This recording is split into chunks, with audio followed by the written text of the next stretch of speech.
are you? And I know you're excited about our guest. Neil, I'm great. I am so excited about our guest. We have Paloma Goggins from Nocturnal Legal here in Arizona.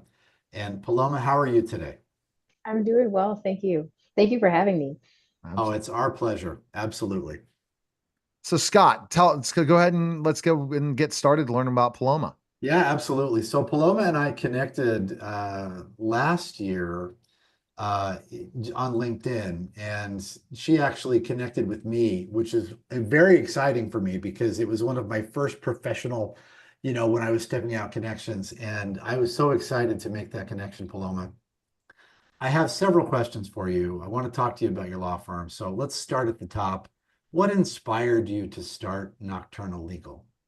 Yeah, so I come from an entrepreneurial family, and it has always been a dream of mine to have my own business, to be my own boss. And so that was really the driving force, was to be a business owner.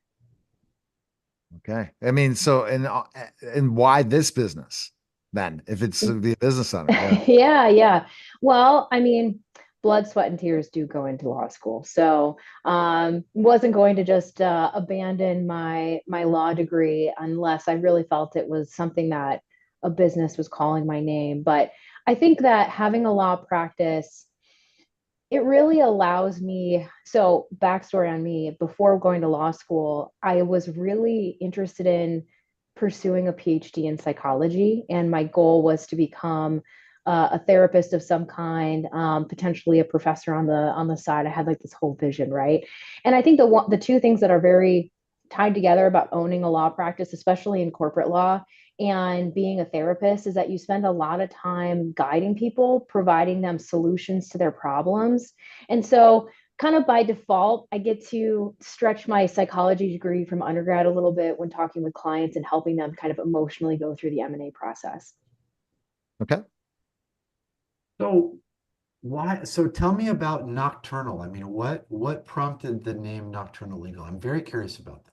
Yeah. Well, it was really kind of, I wanted to do something different to set us apart from a branding perspective, but Nocturnal Legal came from sort of two ongoing jokes that we had, which is one, the law never sleeps, and two, working in the M&A industry, you often have a lot of long nights or long weekends where you're working around the clock to get a deal across the finish line. Okay. So who do you serve? Yeah. So on the M&A side, I would say our, major industries are probably construction and trades, um, software as a service and healthcare, and then family owned and operated businesses. We do cover the gambit. There's no one industry that we specialize in. Our focus really is the M&A industry and being able to serve clients that are in the lower middle market.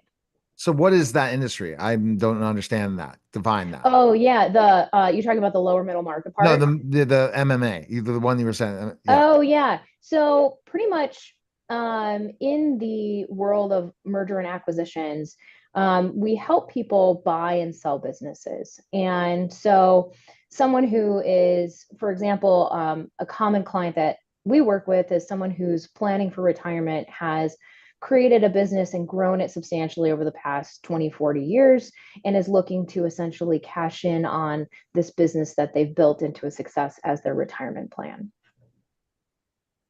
Oh, Okay. interesting. Okay, so that's it. That's really interesting. So I have a little bit of a background with some M&A work with a couple of former employers. We were in they will remain unnamed, but we were in a financial communications situation where we were helping to do helping in putting those deals together and working with the legal teams to make sure that everything came through and then getting those all filed with the Securities and Exchange Commission. Nice. So, yeah, so that when you talk about that work, it just kind of cues something in me because there's something in that that's kind of innate in my soul at this point, right? Because there's been so much time and effort. So, what is the most exciting or challenging deal that you've worked on? Is that something you could talk about? Yeah, I mean, I can certainly talk in generalities, right? I would say probably throughout my career, the most challenging deal that I've ever worked on, it was $1 billion chemicals company transaction, and it was across multiple countries, and different arms of the acquisition were in different countries, different time zones, different legal counsel, different laws, right? And I think the hardest part of that transaction was being able to not only provide guidance on the overarching transaction, right, that was happening here in the United States, but to also essentially do project management on acid, right? M&A is like very heavy project management generally, in addition to the legal work. And so I think any deal that has that many moving pieces and then adds on top the layer of having international law apply to certain acquisitions makes it exceptionally complicated. Okay. And see, this is very interesting. The fact that there's so many baby boomers are looking to sell businesses right now, right? It's or people trying to get out of the market before things change and are selling business. So you got a busy time right now, right? No, Looking. absolutely. Yeah, I mean, this is pretty much the big, transition time period, right? Boomers are looking to retire. And so we have so many boomers that have businesses and are looking to make that transition. But it's also, right, flip side, great time to be a buyer. There's so many options out there, and there's so many great businesses that would have never been on the market had the person not be planning to retire. Okay. No, that's a great point. So as people get prepared to do that, what do you think some of the most common mistakes that they make? How do you help them avoid and guide them to avoid those pitfalls? Do you want me to talk on the seller side or the buy side? Oh, that's entirely up to you. I mean, I think you're going to have people that are interested in both perspectives. So, No, that's fair. I would say more universally for both sides. I think a lot of people get really excited about the idea of buying or selling, and then they get this can't walk away feeling, right? They get invested in the idea of buying a business. And I think even when there are red flags, people tend to ignore them because they're so committed to this idea. And the thought of sort of like walking into a home and wanting to buy that home, even if it's not the right home for you, right? Getting this overcommitment and desire to just get the transaction completed can oftentimes lead to people buying or selling to the wrong, business or individual.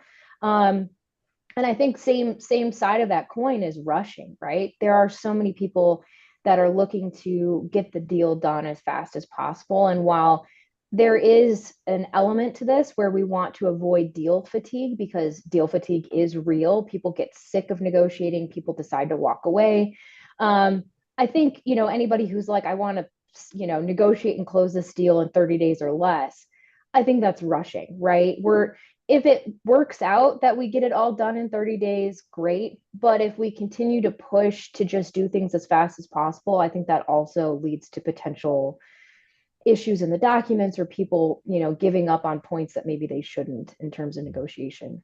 Mm, so true. And I think that when you look at specifically enough selling a business, that should be the goal of lots of entrepreneurs. So this is something else that, when you're in this phase, the resources you have available and things like that, that people right now that are not looking to sell at least understand that fact. So what kind of things make it a sellable business? Because we're talking about EBITDA, we're talking about all these different things. I was in a conversation with somebody who does sell businesses, and he said, well, yeah, your business is you. So ultimately, it's unless you created something so different, it's all relying on you. So these are the things that you got to look at when you create a business in so many ways, right? Oh, absolutely. We call that key man syndrome, right? You're the sole person that's making the gears move, and that's not a sellable business. I mean, it is for someone who wants to step in and it just be a job. But unfortunately, there's a lot of those types of businesses out there, right? That are reliant so heavily on the sole owner that the person who's going to take over is they have to be okay with going in and being like, I'm going to work this job even though it's for myself every day. Great point. so yeah, so kind of this is related to that. And I didn't know that I was going to ask this question, but you make a good point that key man syndrome is something that a lot of businesses struggle with, right? So Are there things that businesses can start doing today to prepare themselves for when they get to the point that they do want to sell to become a marketable, sellable entity? Absolutely. Yeah. So some things that businesses can do, right, from an operation standpoint, start looking at how you can implement systems in your business that maybe eliminate you from the equation. I can't tell you how many times I come in to a business and it's doing great, right? Millions of revenue per year, still small business qualified, right?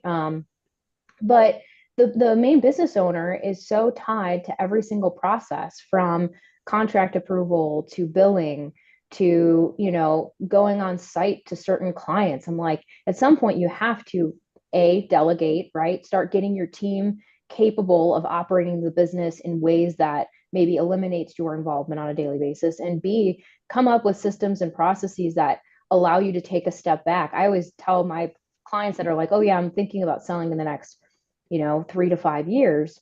I'm like, take a 2 week vacation and turn your phone off. And they're like, oh, I can't do that. And I'm like, well, if you can't do that, how can someone step into your shoes and operate your business if you can't even take 2 weeks of time off and your business will still be operating when you come back? And then you can sell it like key man syndrome if you put the right team in place, everything. But EBITDA wise, it's a different story, meaning you have to have something that guess what? Someone else can't duplicate, that they wouldn't have to buy it. Oh, it's the same type of thing. That's the other challenge that I learned in that interview is, you know what? Yeah, your business sounds fantastic, right? I was on a call, but ultimately it's you because anyone else can duplicate these services. So you have to make yourself so unless you give the book of business away, then potentially that changes the game. So let's say you've like reoccurring clients of 30 or 40 that always have stayed, their LTVs big time, then it can be sellable. But I'm turning my phone off for 2 weeks. I have since my team kind of taken 5, 6 hours off, but I've never turned off my phone for 2 weeks. I'd love to do that to see what happens, but I don't think my team would like it too much. But these are just great tips that guess what? People don't know. And when you're looking at a service-based business or a business that has customers like a bake, any type of those places, yeah, they're profitable, restaurants, any of these things. But at the end of the day, can the owner just step away, walk away, and it runs? And do you agree with me? Sellable businesses also, if somebody could just say, I'll just go hire these people myself and start it myself. I don't need you. That's the other thing you got to look at when you're selling a business.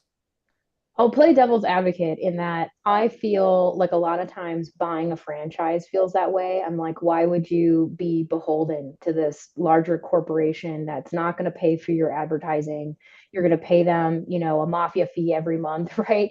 Um, I don't understand it, but I think there are buyers that prefer the version of, I always go back to buying a house, the turnkey house. Like they don't want to figure it out. They just want someone to present them with how to operate all the equipment. They just dole out the cash, and essentially all the blueprints are already in place. So I think that there are situations where a buyer does look at a business, even if it's one that they could duplicate, and say, oh, well, I'm going to buy your book of business and maybe there's some attrition rate, right? I lose some clients year over year. But if the book of business is big enough and you step into a fully functional office with maybe a few staff or maybe a large staff, that's light years ahead of maybe someone who starts something from scratch. So I think there are benefits, but yes, to your point, you do have to look at the financials and say, does this even make sense? Could I just start it from scratch and make sort of the same gains, maybe a little bit slower, but on my own without forking out X amount of dollars? That's what happens with these virtual businesses that don't have office, don't have equipment, don't have specific value because it can be duplicated depending. But again, it's not easy to get sales. So a book of business could be a powerful thing. Good, Scott. I know we're almost running out of time. Any other questions? Yeah, we're getting to the end. Yeah, absolutely. So, Paloma, talk a little bit about what you find to be the most rewarding part of running your own firm. What's your favorite thing? I would have to say client outcomes. I mean, nothing makes me happier than, spending a month or two advising a client that's dreaming of retirement. They've got their plans. They're going to travel, bought the RV, whatever it is. I always spend time talking with my clients about what post closing looks like, because I think it's important from a mental health standpoint that, a lot of times an owner's identity is wrapped up in the operation and ownership of their business. And once that's gone, it can be pretty tragic, like the loss of a loved one in some cases. So I like to talk to my clients a lot about what their plans are in retirement. And so when we finally get across the finish line, it feels like a celebration. And I love being able to provide people with essentially the means to the ends for their goals, right? It's time to hit the RV and drive north and go to those national parks you always dreamed of. All right. Best place we can find information on you. Where can we go, Paloma? Yeah, so website is great, nocturnallegal.com. And my phone number is 480-582-0094. All right. That was the special simulcast of the Neil Haley Show.